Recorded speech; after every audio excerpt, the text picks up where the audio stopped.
BSc part third के solid state जो paper चल रहा है उसमें हमने कल ब्रेवे जाल के ऊपर चर्चा की थी कि 14 प्रकार के जो है क्रिस्टल समूह होते हैं और 14 प्रकार के क्रिस्टल समूहों में जो है ब्रेवे के द्वारा अलग अलग 14 प्रकार के क्रिस्टल जालक संरचनाएं प्रस्तुत की। आज हम बहुत ही इम्पोर्टेंट टॉपिक, कल का ब्रेवे जालक वाला बड़ा महत्वपूर्ण टॉपिक था। 5 नंबर के क्वेश्चन वहाँ से उत्तर होते हैं, कई बार आधे नंबर के उनमें से छोटा प्रश्न पूछ लिया जाता है। आज हम लेकर के आ रहे हैं मिलर सूचकांक। आज हमारा जो टॉपिक है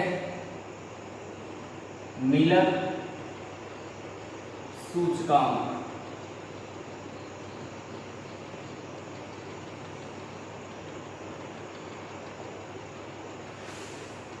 तो मिलर सूचकांक कैसे फाइंड आउट करते हैं, कैसे जो है किसी क्रिस्टल स्ट्रक्चर को देख करके मिलर सूचकांक फाइंड आउट करें जाते हैं, उसका मेथड हम यहाँ पढ़ेंगे। मिलर सूचकांक तल की स्थिति या अभिविन्यास को व्यक्त करते हैं। किसी भी जो भी तल है उसकी स्थिति, उसकी अभिविन्यास को व्यक्त करते हैं कौन? मिलर सूचकांक। मिलर सूचकांक को फाइंड आउट करने का जो मेथड है उस मेथड को हम सीखेंगे और उस मेथड के लिए हम एक डायग्राम बनाते हैं और उस डायग्राम के थ्रू हम सीखेंगे कि जो मिलर सूचकांक है वो कैसे ज्ञात किए जाते हैं। तो हम एक डायग्राम ले रहे हैं।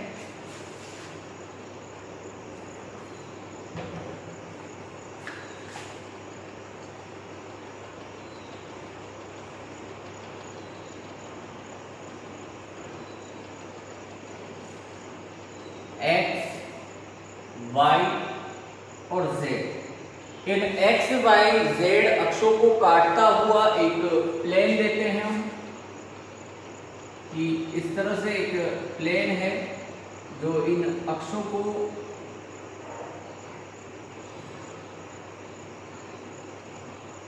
काटता है।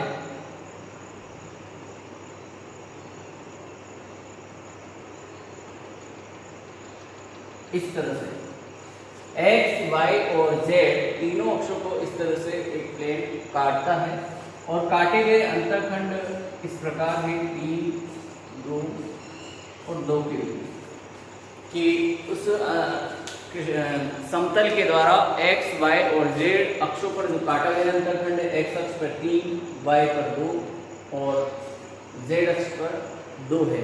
एक एग्जाम्पल लेकर के चल रहे हैं, इसके बेसिस पे हम समझेंगे कि मिलर सूचकांक ज्ञात कैसे किए जाते हैं। और ए हमने इनकी जगह जो है आपको ए vector, B vector, C vector के रूप में भी जो है सदिश दिए जा सकते हैं कि एक्स वाई और जेड अक्षों को काटने वाले जो प्लेन है उनके जो स्थिर सदिश है ए वेक्टर, बी वेक्टर और सी वेक्टर के रूप में है। तो सबसे पहले तो हमें जो वेक्टर फॉर्म में जो है एक्स वाई जेड के डायरेक्शन में जो सदिश दिए जाते हैं वो है ए वेक्टर, बी वेक्टर और सी वेक्टर है, मान करके चलते हैं।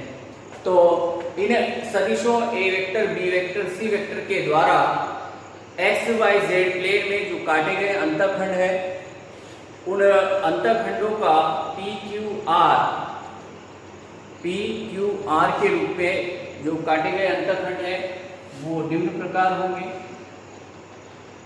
पी ए वेक्टर अनुपात पी क्यू आर, तो Q B vector, R C vector. इस तरह से जो है हम अंतःखंड फाइंड आउट करते हैं। अंतःखंड फाइंड आउट या अंतःखंड अनुपात फाइंड आउट होने के बाद इस तरह से जो है अंतःखंड अनुपात हम फाइंड आउट कर लेते हैं। तो यहाँ वेक्टर लिएगा, वेक्टर हटा दें, अंतःखंड इस तरह से हमें फाइंड आउट होंगे। अंतःखंड फाइंड आउट होने के बाद यहाँ जो अंतःखंडों के गुणांक हैं पी क्यू आर, इनका व्युत्क्रम करते हैं। क्या करेंगे? पी क्यू आर का व्युत्क्रम। पी क्यू आर का व्युत्क्रम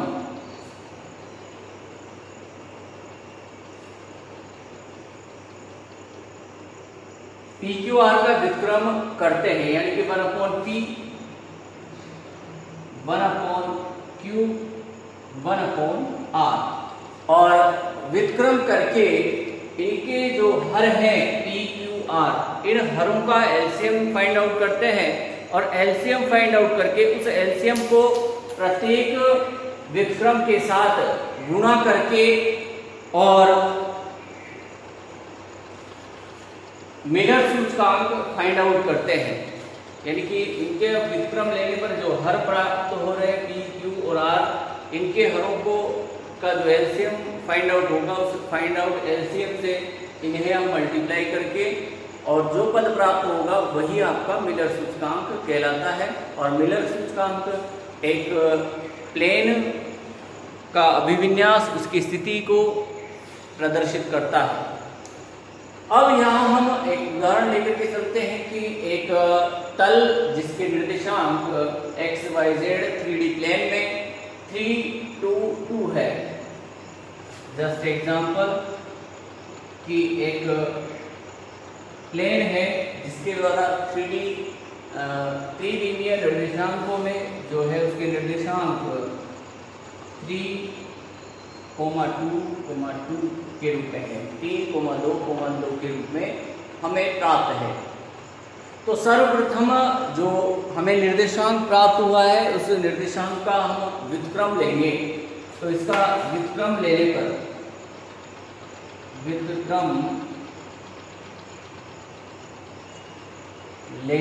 इसका व्युत्क्रम कर दीजिए। तो इनका व्युत्क्रम होगा 1/3, 1/2, 1/2, और व्युत्क्रम करके इनके जो हर हैं, हर कौन कौन से हैं यहाँ पर 3, 2, 2, यहाँ हर जो है 3, 2 और 2 के रूप में है। इन का एलसीएम लेंगे, इन हरों का क्या करेंगे हम एलसीएम। तो हर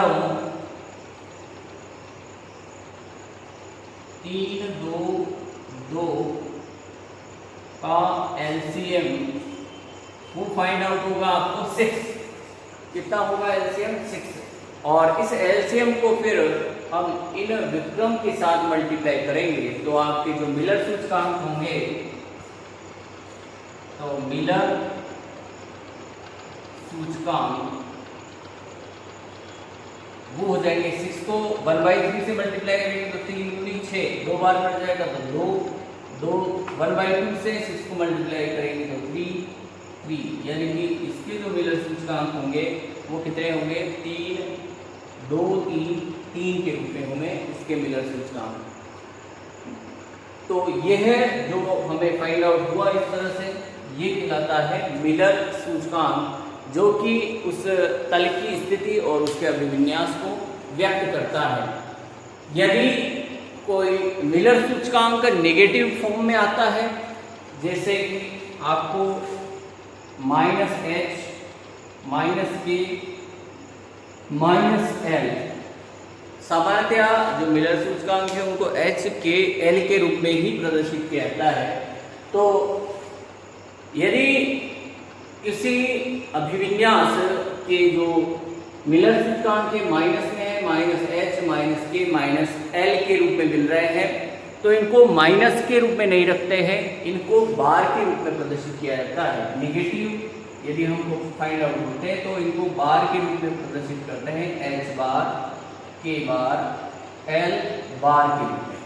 तो यहाँ माइनस नहीं लगाते, यहाँ क्या लगाते हैं बार। अगर मिलर सूचकांक नेगेटिव है तो बार के द्वारा इनको प्रदर्शित करते हैं।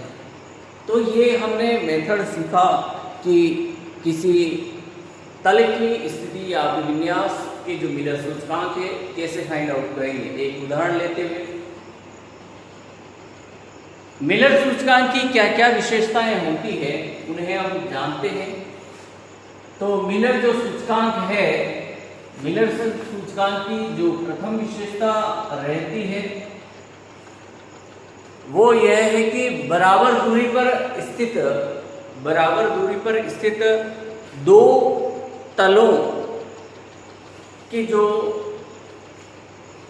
यहाँ एक गलती हो गई, बराबर दूरी पर स्थित दो समांतर तलों, समांतर के नाम भूल गए थे, बराबर दूरी पर स्थित दो समांतर तलों के मिलर सूचकांक एक समान होंगे। दोनों के मिलर सूचकांक कैसे होंगे? समान।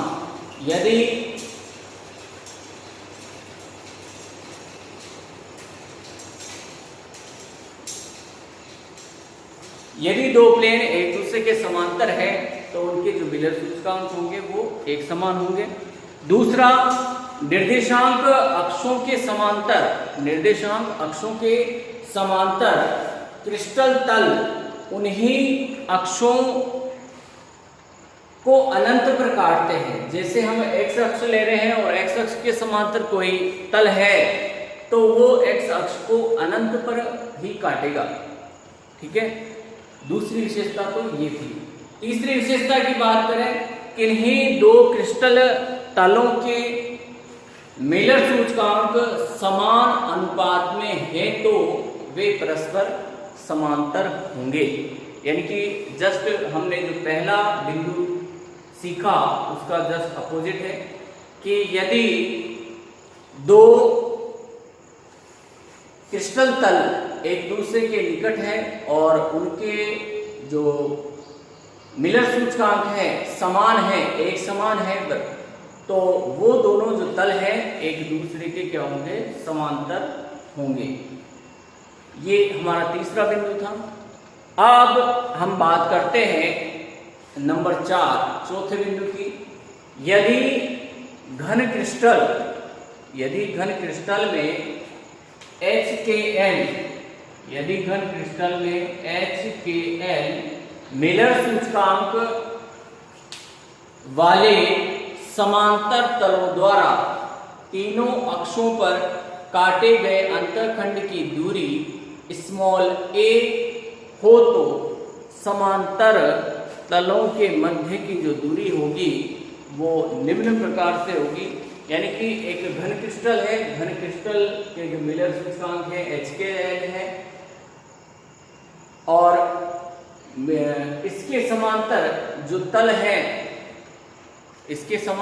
तल है उन तलों के द्वारा समांतर जो तीन अक्ष होती है हमारे पास XYZ, उन XYZ अक्षों पर जो अंतःखंड काटे गए हैं तो काटे गए अंतःखंडों की जो दूरी है वो क्या है? स्मॉल a है। तीनों के लिए स्मॉल a है। तब जो समांतर तल होंगे उन समांतर तलों के मध्य की जो दूरी होगी वो होगी small d = a/√h² + k² + l² के रूप में। d = a/√h² + k² + l² के रूप में वो होगी।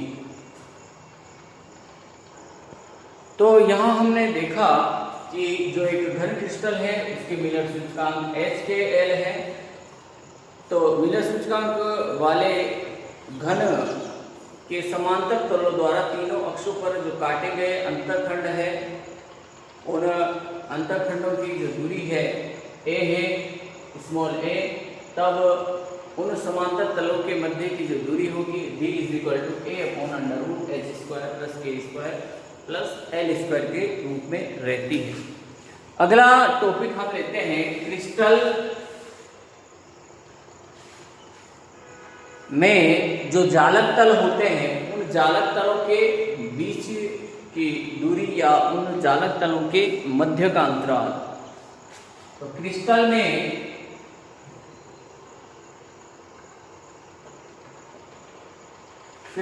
में जालक तलों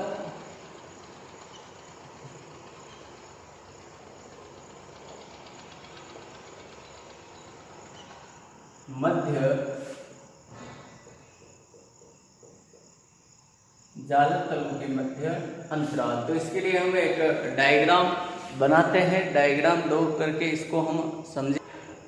तो यहाँ हम एक डायग्राम ड्रॉ कर रहे हैं। दो प्रकार के जालक तल, दो जालक तल हैं और दोनों जालक तलों के बीच की डिस्टेंस, दोनों के मध्य का अंतराल कैसे फाइंड आउट करेंगे उसको हम समझते हैं। तो यहाँ हमारे पास त्रिविमीय का निर्देश तंत्र में एक जालक तल है ABC के रूप में, और इसके द्वारा जो काटे गए अंतखंड है वो है A/H, B/K और Z अक्ष पे काटा गया अंतखंड है C/L के रूप में। और मूल बिंदु से इस जालक तल की जो डिस्टेंस है ON इज इक्वल टू हम लेकर के चल रहे हैं स्मॉल d के रूप में। अब यहाँ यदि एक और जालक तल इस मूल बिंदु से होकर के गुजर रहा है, इस जालक तल इस तल ABC के समांतर ही एक अन्य दूसरा तल इस मूल बिंदु से होकर के गुजरता है, तब हम फाइंड आउट करेंगे कि इस मूल बिंदु से गुजरने वाले तल और इस तल ABC के बीच का जो डिफरेंस है, इन दोनों तलों के बीच का जो डिफरेंस है, अंतराल है, वो कितना होगा। तो दोनों के बीच की डिस्टेंस जो है, एक तो मूल बिंदु से गुजर रहा है, एक ABC है जो n दूरी पर स्थित है, तो दोनों जो जालक तल हैं उनके बीच की जो डिस्टेंस होगी वो इसके बराबर ON दूरी के बराबर, क्योंकि एक तल तो एक जो जालक तल है वो केंद्र से गुजर रहा है, O से मूल बिंदु से गुजर रहा है, और एक उससे d दूरी पर स्थित है यानी कि n पर स्थित है, तो ON जो दूरी है वो है स्मॉल d। अब हमें फाइंड आउट करना है कि जो दो तल है समांतर, जो दो तल है दोनों के बीच की जो डिस्टेंस d है स्मॉल d वो कितनी होगी। तो यहाँ हम n के सापेक्ष जो दिक्कोजय लेंगे हम अल्फा, बीटा और गामा के रूप में, वो निम्न प्रकार से होंगी। जैसे A के सामने की जो दिक्कोजय है वो अल्फा, B के सामने की बीटा और Z के सामने की जो है गामा है। तो जैसे यहाँ ये अल्फा हुई, तो सबसे पहले हम x पर बात करते हैं। ON के जो सापेक्ष दिक्कोजय अल्फा, बीटा और गामा है। ON के सापेक्ष दिक्कोजय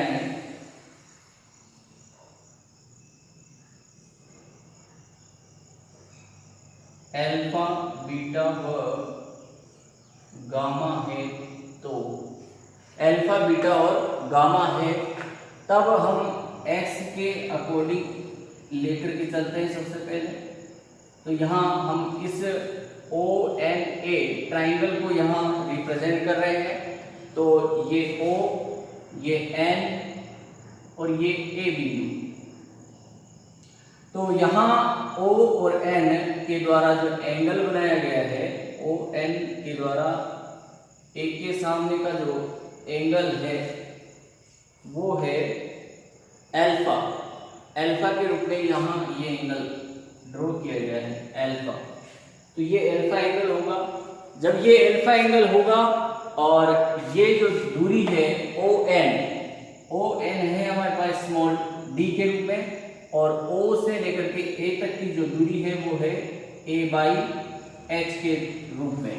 तो यहाँ यदि हम cos अल्फा की बात करें, cos अल्फा, तो cos alpha is equal to हमारे पास बनेगा small d divide by A/H के रूप में। इस तरह से ये हमारे पास बनेगा cos अल्फा। सिमिलरली हम कह सकते हैं,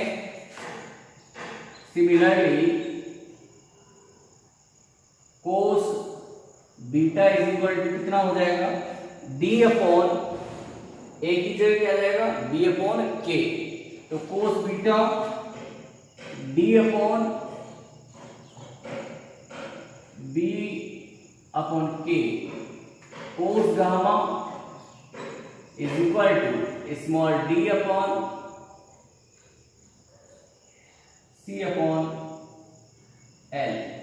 इस तरह से तीनों दिक्कोजाएं कोस अल्फा, कोस बीटा और कोस गामा के रूप में फाइंड आउट होती है। मैथमेटिक्स में हमारे पास एक प्रॉपर्टी होती है कि जो दिक्कोजाएं हैं उनके स्क्वायर का योग जो है हमेशा 1 के बराबर होता है। उस प्रॉपर्टी का यहाँ हम उपयोग करेंगे, क्योंकि वी नो दैट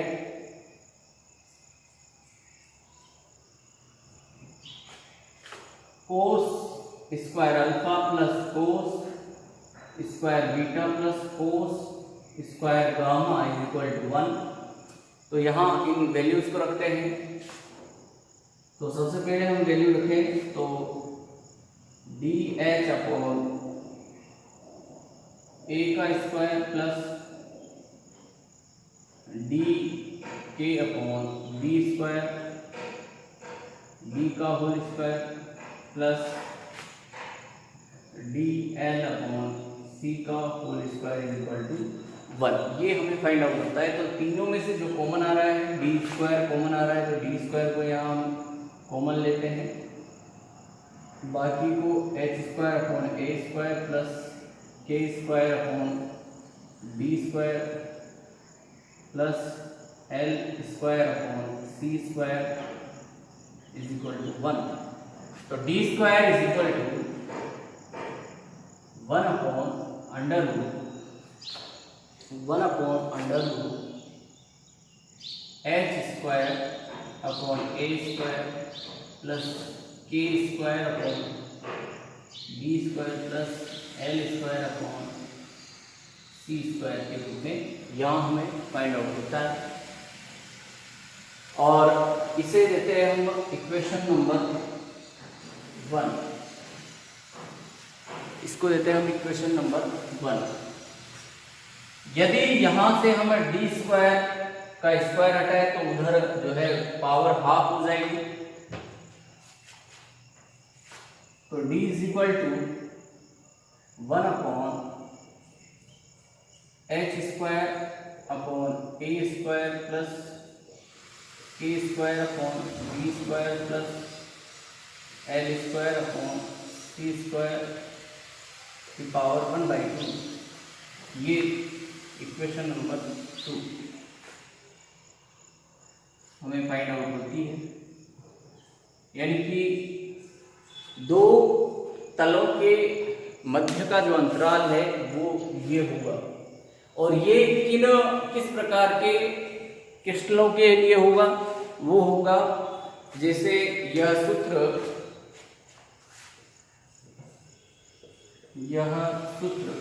विषम लंबाक्ष,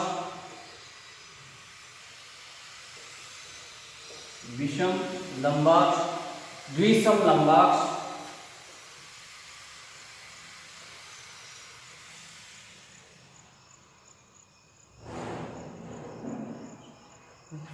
इसके अलावा घनीय क्रिस्टलों के लिए एवं घनीय क्रिस्टलों के लिए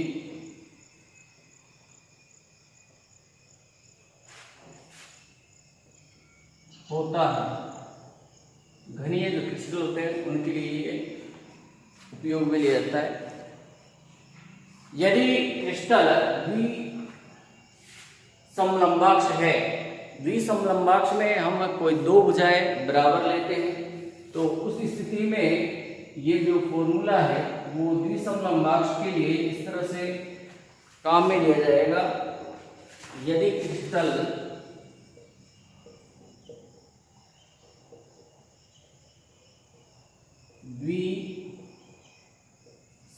द्विसमलंबाक्ष है तो A is equal to B, यहाँ A is equal to B put करेंगे तो ये जो मध्य अंतराल है दो क्रिस्टलों के, दो जालक तलों के, वो हो जाएगा H square plus K square divide by A square plus L square upon C square की फॉर्म, यानी कि 1/(-1/2) इस तरह। तो इस तरह से ये चेंज हो जाएगा। और यदि हम बात करें कि जो क्रिस्टल है वो घनीय प्रकार का है और घनीय प्रकार के क्रिस्टल में जो भुजाएं हैं, लंबाई चौड़ाई ऊंचाई ए बी सी, वो तीनों इक्वल होती है। तो यदि क्रिस्टल घनीय हो तो,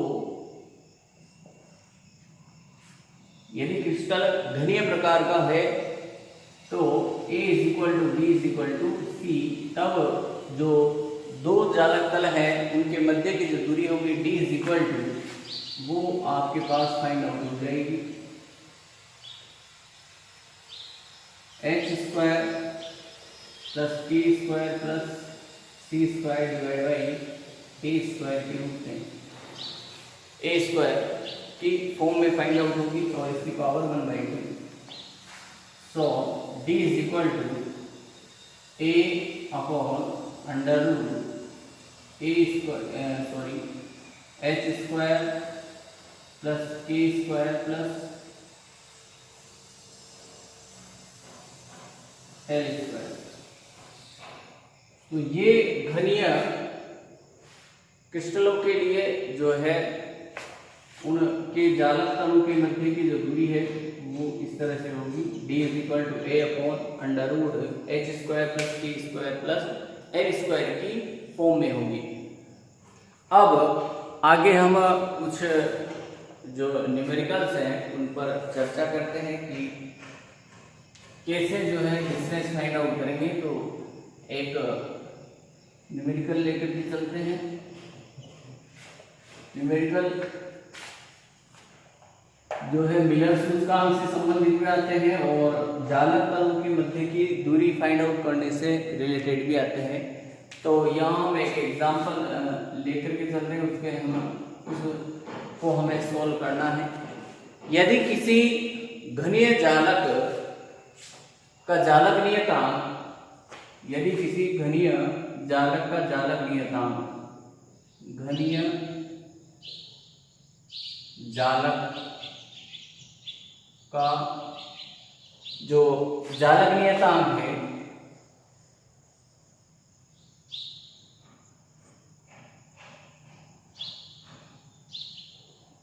वो है स्मॉल a, तब इनके जालक जो निम्न हमें तल दिए हुए हैं उनके मध्य दूरी ज्ञात करनी है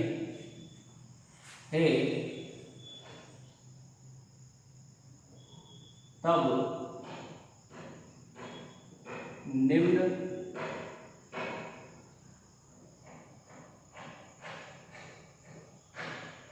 जालक तलों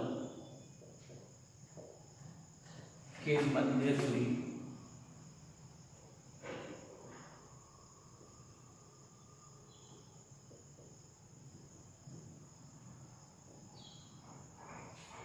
तो क्रम से जो हमें जालक तल दिए हुए हैं, पहला है 0 1 1 के रूप में, और दूसरा जो दिया हुआ है सेकंड 1 0 0 के रूप में, और तीसरा दिया हुआ है 1 1 2 के रूप में।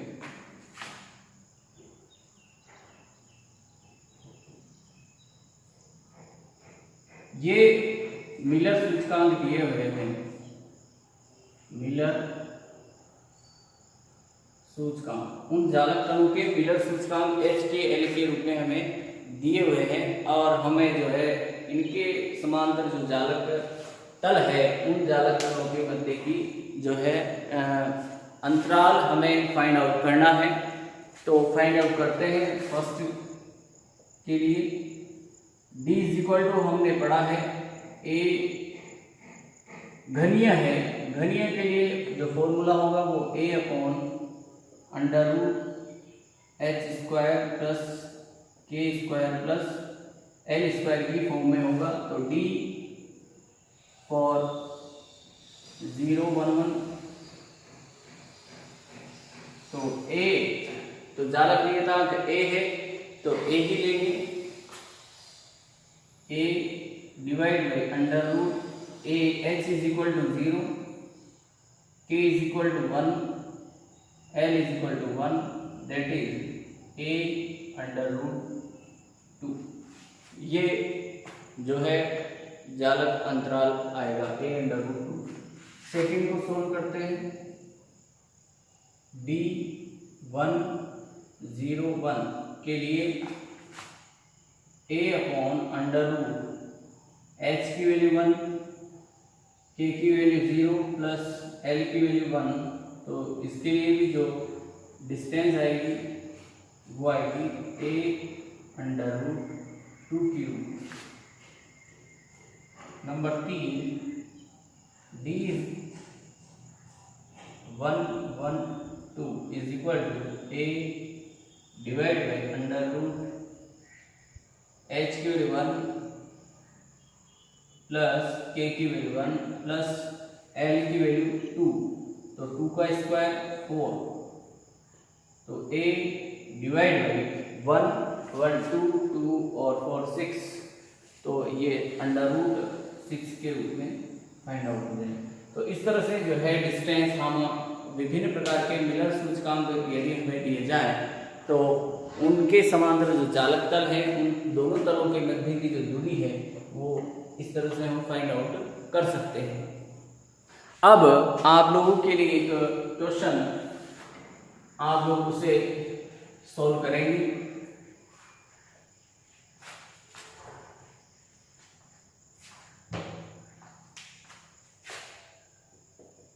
मिलर सूचकांक आप लोगों को फाइंड आउट करने हैं। मिलर सूचकांक फाइंड आउट करने हैं आपको। ये आपका क्वेश्चन है और आपको उस जालक तल के जो निर्देशांक है, जालक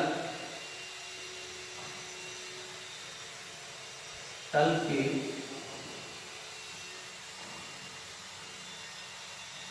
निर्देशांक इस तरह से दिए गए हैं, इन्फिनिटी, 1, इन्फिनिटी। तो इसे आप लोग सॉल्व करेंगे। कल इसके आप जो है मुझे मैसेज के थ्रू, यूट्यूब पे मैसेज के थ्रू जो है इसके मिलर सूचकांक आप मुझे बता सकते हैं कि इस जो जालक तल है इसके निर्देशांक इन्फिनिटी 1 इन्फिनिटी है, उसके मिलर सूचकांक क्या होंगे ये आप लोगों को बताना है। कमेंट बॉक्स में आप जो है मुझे कमेंट कर सकते हैं। इसके बाद हम आगे बढ़ते हैं हमारे अगले टॉपिक पर। तो यहाँ पर भी हम कुछ क्वेश्चन सॉल्व करेंगे। तो फर्स्ट एग्जाम्पल ले रहे हैं हम, और एग्जाम्पल इस तरह से है, सरल घनीय जो स्ट्रक्चर है, जालक है, सरल घनीय जालक के लिए उनके जो जालक तल है उनके मध्य की दूरी हमें ज्ञात करनी, जालक तलों के मध्य की दूरी ज्ञात करनी है। अब सरल घनीय जालक तलों में हमारे पास 3 स्थिति होती है। तो सरल घनीय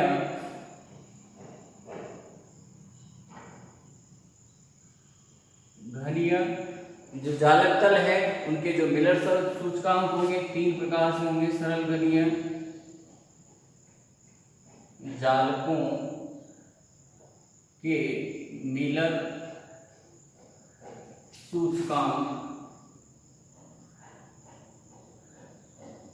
चूंकि हमने सरल घनीय में 3 प्रकार के स्ट्रक्चर देखे थे, एक तो अभाज्य, अंतःकेंद्रित और तीसरा था फलक केंद्रित।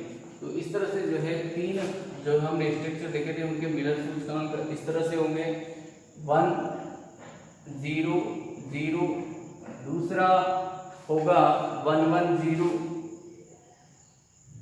और नंबर 3 होगा 1 1 1 के रूप। ये 3 मिलर सूचकांक होते हैं सरल घनीय में, और इनके लिए हमें जो है इन जालक तलों के जो है मध्य अंतराल हमें फाइंड आउट करना है। तो सबसे फर्स्ट देखते हैं हम नंबर 1, इसके लिए जो स्ट्रक्चर होगा वो इस तरह से होगा, आप देख सकते हैं। ये इसका प्लेन इस तरह से होगा। तो 1 ये 1, ठीक है, ये 1, तो 1 0 0 इसका जो है मिलर सूचकांक है h के l के रूप में, तो 1 0 0, तो इसकी जो डिस्टेंस होगी, इसके समांतर जालक तल है उसकी दूरी होगी 1 0 0 p, तो a upon under root a square under root a upon under root h square plus k square plus l square के रूप में हम मिलर सूचकांक सरल गणित के लिए फाइंड आउट करते हैं। तो a upon under root h square 1 plus k square 0 plus l square 0, तो a इसका जो है इस प्रकार के चालक तलों के लिए मध्य अंतराल होगा वो क्या होगा a। सेकेंड मिलर सूचकांक के लिए यदि हम स्ट्रक्चर बनाएं वो इस तरह से होगा,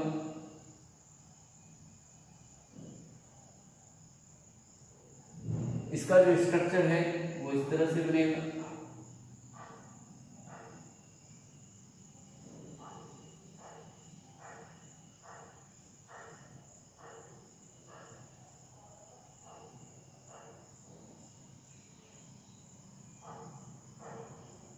इस तरह से तीनों अक्षों पर जो है अलग अलग अंतःखंड काटता हुआ। नंबर 3 का हमने लिया, सेकंड हमारा मिस हो गया, उसको हम अभी नेक्स्ट ले लेंगे।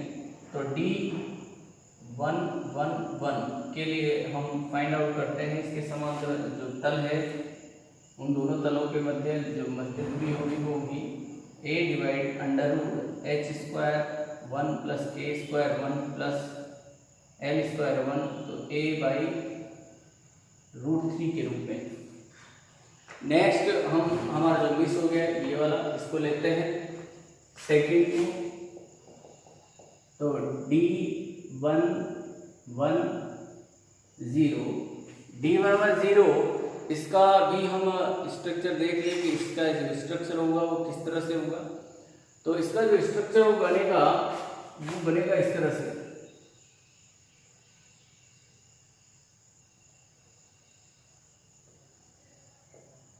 एक्स वाई जेड 3 अक्ष है और ये प्लेन इस तरह से यहाँ इसको कट करेगा,